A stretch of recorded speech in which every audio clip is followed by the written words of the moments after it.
आपके भी मन में सवाल आया होगा कि धरती पर इंसान कब आए, कहां से आए और हम दिखने में कैसे थे और इनका विकास किस तरह हुआ। आधुनिक मानव बनने में इंसान किन किन चरणों से गुजरा, आए आज देखते हैं। इस वीडियो में आज से करोड़ों साल पहले डायनासोर ने पूरी धरती पर कब्जा कर रखा था। उनके आगे सभी जीव जंतु कमजोर थे और छुपे हुए रहते थे, और उन्हीं छुपे हुए जीवों की तरह उस समय स्तनधारी जीव भी किसी तरह अपना जीवन व्यतीत कर रहे थे। उस समय स्तनधारी जीव बहुत ही छोटे और न्यूनतम आकार के होते थे, जिस वजह से ज्यादा समय भूमिगत इलाके में ही बिताया करते थे। धरती पर डायनासोर का अस्तित्व कहीं ना कहीं बाकी सभी जीवों के लिए अन्याय साबित हो रहा था, और इसी अन्याय को अंतरिक्ष की दिशा से एक ऐसा जवाब आया जिसने एस्टेरॉयड के रूप में धरती से टकराकर एक ऐसे अकल्पनीय मंजर को जन्म दिया जिसके बारे में कभी किसी ने सोचा भी नहीं होगा। आज से तकरीबन 65 मिलियन साल पहले एस्टेरॉयड के कारण धरती पर एक भीषण विस्फोट हुआ, और उस विस्फोट के कारण इतनी तीव्र ऊर्जा उत्पन्न हुई कि जिसे धरती पर कभी किसी ने एक्सपीरियंस नहीं किया था। इस ऊर्जा से बचने के लिए छोटे और स्तनधारी जीव तो हमेशा की तरह जमीन के अंदर घुस गए और धरती के अंदर ही छोटे छोटे कीड़े मकोड़ों को अपना भोजन बनाकर जीवित बच गए। लेकिन डायनासोर के लिए उनका विशालकाय शरीर ही उनके लिए मौत का कारण बन गया। रेडिएशन और एनर्जी के डायरेक्ट संपर्क में आने से सभी डायनासोर की प्रजाति का अंत हो गया। एस्टेरॉयड के टकराने से धरती पर खतरनाक रेडिएशन फैल रही थी, जिससे मानो समस्त संसार में प्रलय आ गया था। आसमान में धूल की मोटी परत जमने से सूर्य मानो अस्त सा हो गया और चारों ओर अंधेरा सा छा गया। धरती पर सूर्य की गर्मी तो नहीं पहुंच रही थी, लेकिन एस्टेरॉयड के टकराने के कारण धरती इनिशियली काफी गर्म हो चुकी थी। एस्टेरॉयड के टकराने के बाद जब काफी साल बीत गए और सूर्य की किरणें फिर भी धरती तक नहीं पहुंची, तो इससे एक आइस एज की शुरुआत हो गई। फिर जब यह सिलसिला काफी लंबे समय तक यूं ही चलता रहा, तो इसका परिणाम ये हुआ कि धरती पर सभी पेड़ पौधे मुरझा गए और डायनासोर की प्रजाति पूरी तरह खत्म हो गई, और इस भयानक प्रलय के कारण प्रकृति असंतुलित हो गई, जिसके बाद केवल 5% जीव जंतु ही धरती पर जीवित बच पाए, जिनमें से अधिकतर जीव स्तनधारी जीव यानी मैमल्स की श्रेणी में थे। कुछ साल बाद धरती का तापमान बैलेंस हुआ, तो प्रकृति फिर से धीरे धीरे सामान्य होने लगी। पेड़ पौधे फिर से हरे होने लगे, और धीरे धीरे ऐसे ही परिवर्तन में कुछ नए जीवों का भी जन्म हुआ। इसी श्रृंखला में आज से लगभग 5 करोड़ 50 लाख साल पहले बंदरों का जन्म हुआ। लेकिन गौर करने वाली बात यह थी कि ये बंदर आज के बंदरों से बिल्कुल अलग दिखते थे। जैसा कि आप इस वीडियो में देख रहे हैं कि इनका शरीर आज के बंदरों की अपेक्षा छोटा था। मुंह आगे की ओर थोड़ा सा लंबा था और पूंछ गिलहरी की तरह ऊपर उठी हुई थी। जब इनका नरकंकाल प्रतीत विभाग वालों को मिला, तो उन्होंने इसी को धरती पर बंदरों का पहला रूप घोषित कर दिया। फिर धीरे धीरे इन बंदरों की शारीरिक संरचना में परिवर्तन आने लगा।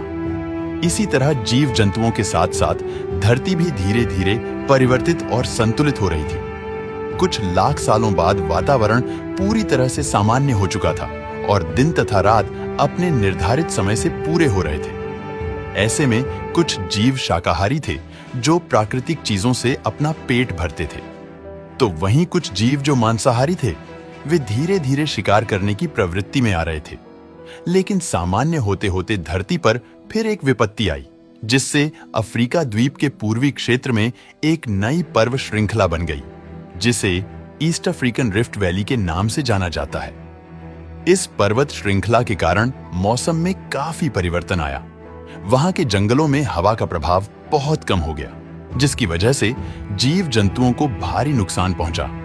अफ्रीका के जंगलों में काफी समय तक बारिश नहीं हुई, और वहां की जमीन तथा पेड़ पौधे काफी हद तक सूखने लगे। नदियों में पानी भी नहीं रह गया। इन सब में सबसे ज्यादा संघर्ष वहां के जानवरों को करना पड़ा, लेकिन उन्होंने हार नहीं मानी।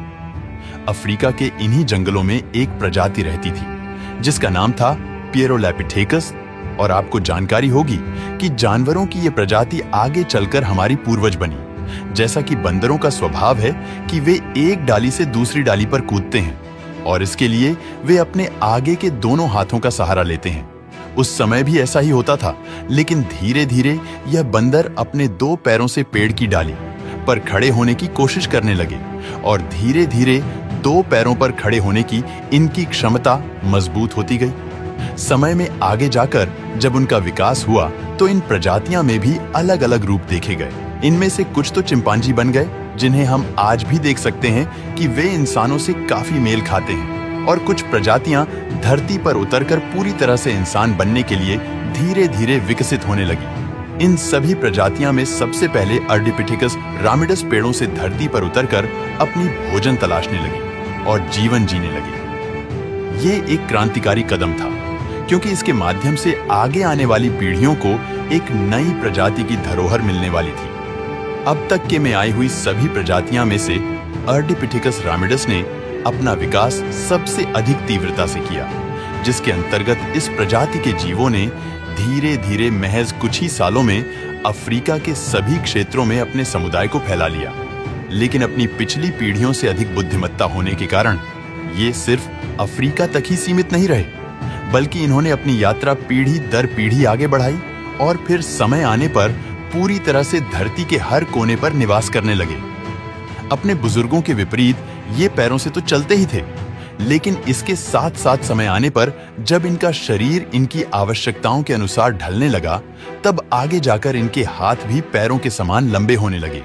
और ऐसा इसलिए क्योंकि ये पहले पेड़ों पर लटकते थे तो इनके हाथों की लंबाई बहुत अधिक थी, पर जैसे जैसे इनकी वो आदत कम हुई, वैसे वैसे इनकी शारीरिक बनावट में परिवर्तन होने भी शुरू हो गए।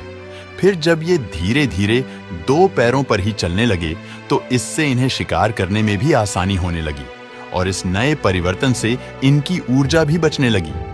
धीरे धीरे इसी तरह इनमें बदलाव होता गया और इनका शरीर परिवर्तित होता गया। इनके हाथ पैरों की अपेक्षा छोटे होने लगे और इनके सिर की बनावट भी पहले की अपेक्षा बदलने लगी। इनकी खोपड़ी पहले आकार में छोटी थी, जो अब धीरे धीरे बड़ी होने लगी, क्योंकि इनकी बुद्धिमत्ता बढ़ रही थी। ऐसे में माना जाता है कि होमो हैबिलिस ही हमारे वो पूर्वज थे जिनके मस्तिष्क ने विकास करना शुरू किया था। धीरे धीरे उन्होंने बुद्धि के प्रयोग से नई नई चीजें सीखी, जिनमें से सबसे पहले तो उन्होंने पत्थरों को हथियार के रूप में इस्तेमाल करना शुरू किया। पत्थरों को हथियार की तरह प्रयोग करने से उनके हाथों की बनावट में परिवर्तन हुआ और उनकी उंगलियों में बदलाव देखने को मिला। होमो हैबिलिस ने ही सबसे पहले शिकार करना शुरू किया था, लेकिन अपने प्राथमिक युग में ये शिकार को कच्चा ही खाते थे, क्योंकि इन्हें पकाने की प्रक्रिया पता ही नहीं थी। लेकिन एक दिन उन्होंने पत्थरों को आपस में घिसकर आग की खोज भी कर ली।